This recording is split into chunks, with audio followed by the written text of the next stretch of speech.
whipping it, whipping it, whipping it, whipping it, whipping it, whipping it, whipping it.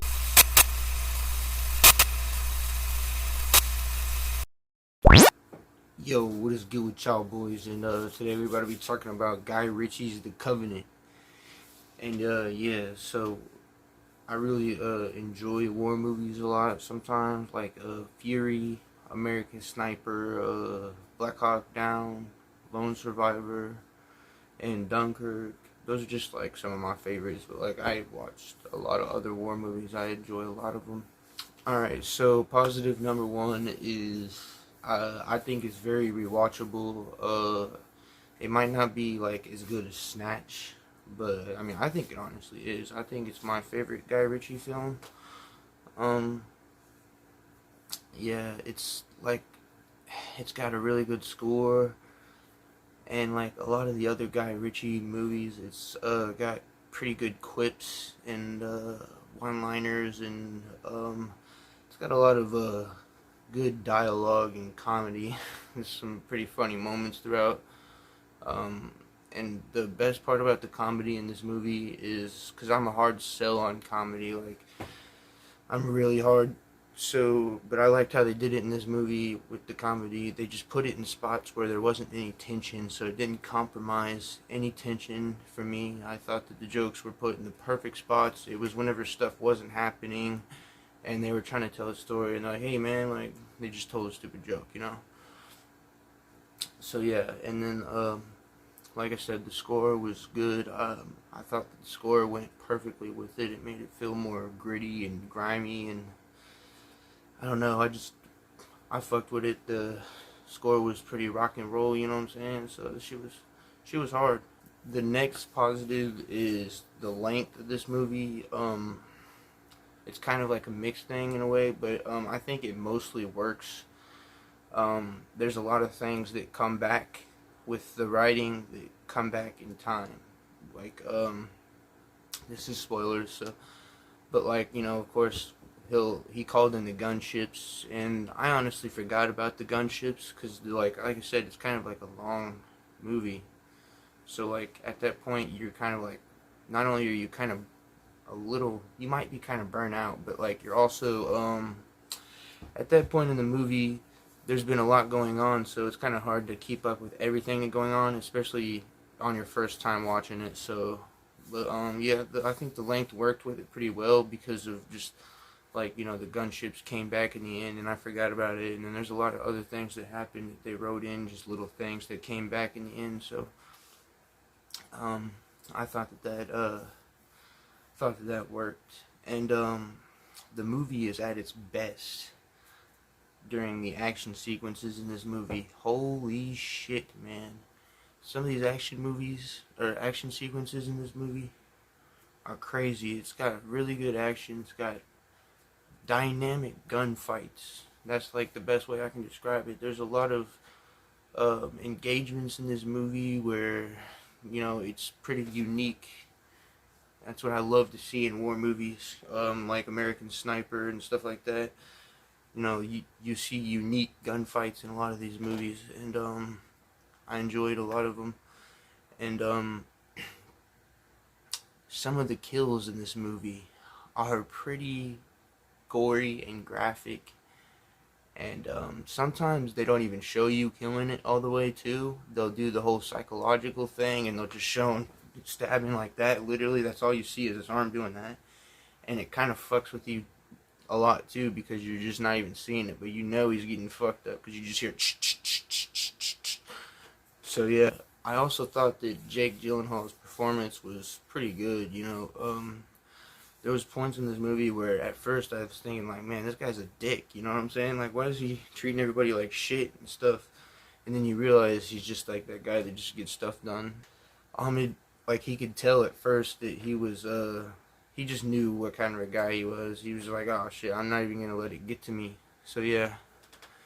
And yeah, that brings me to the point of, like I said, Jake Gyllenhaal's character is good, Ahmed is good, and Anthony Starr's character, Parker, yeah, he's good.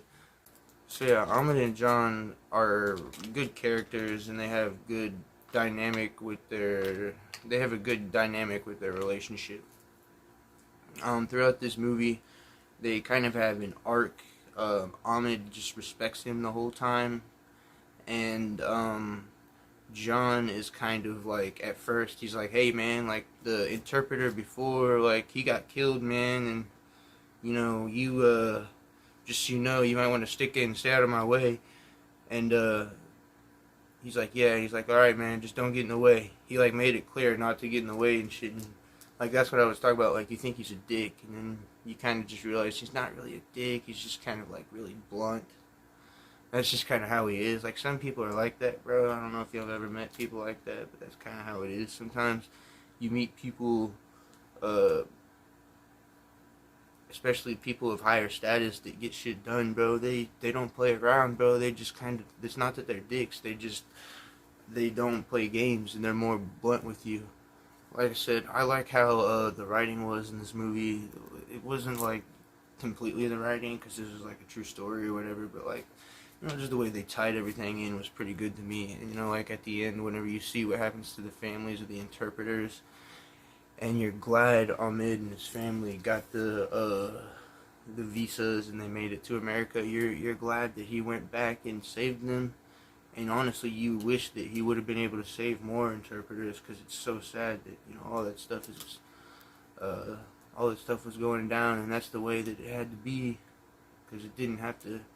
You wish it could have went a different way. So just an emotional movie that pulls out so many emotions. Like I said, like sports movies, war movies do the exact same thing.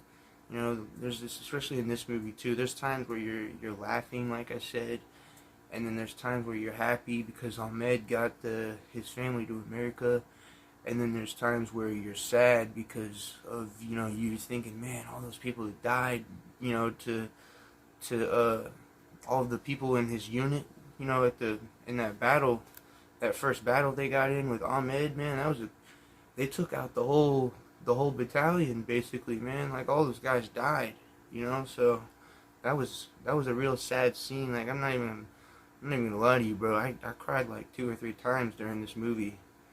It was a pretty sad movie because I have like people in my family that are in the military too. So like it's just kind of like it hits home for me. And yeah, next we're just gonna move on to the mixed part of the, like I said, the mixed part of the movie is just like, I feel like part of the time the movie went on just a little too long. Whenever Ahmed saved John and John was back in America, they had to do that because they were like telling the story, and they were kind of like, and Jake Gyllenhaal's performance during that part was good because he was giving the performance of like he was making you feel his pain for, because he was feeling really conflicted. He just wanted to go back and save Ahmed and his family because he knew that they were in danger. He knew that because they saved him that they were going to be in danger. And not only that, he just wanted him to be in America because that was his friend. At the end of the day, he wanted him to be in America and just live a better life too. But yeah, I don't know. Like I said, this movie's rewatchable for me. I just don't like that one part of the movie where it just gets there and it's not as much action and everything kind of slows down for like 20 minutes. I don't think they should have shaved off the 20 minutes. I just am saying it just feels kind of long compared to the other movie. Because like it's like a J.J. Abrams movie. It just chugging along, and then all of a sudden you hit that part at the bottom where you're just like, it slows down a little bit. But in this movie, it does it for like 20 minutes just at the end. And it feels kind of weird the way it paces it, but that might just be me. I'm just saying at the end, it like it's chugging along, and then boom, at the end it hits that big rut for like 20 minutes, and it's just like, oh man, when's the action gonna happen? When are you gonna go back and get on med? Because you're just sitting there, you're like, man, I know you're gonna do it. When are you going back? You know he's gonna do it. You're just waiting on him. But they had to do it because like the whole performance and all that stuff. But that's why it's mixed, because you know they had to do it, but you're like, man, like you just want him to go back and do it already. Whenever you're watching it, you're just screaming at your TV like, God damn it, go back already and go fucking save your friend. Like, Don't be fucking around no more. You're healed up. You're good. Go. But yeah, Guy Ritchie's The Covenant is a really solid movie. I think that The Covenant is honestly my favorite Guy Ritchie movie. That might be The Honeymoon Phase because it's like a new movie or whatever. But yeah, I've been fucking with this movie. I've only seen it one time, but like I can see myself rewatching this movie more because I rewatched a lot of war movies like this. So I give it a thumbs up. That's for sure. Go see it if you haven't. G safe, y'all. Sheesh, I can't turn my freaking camera off.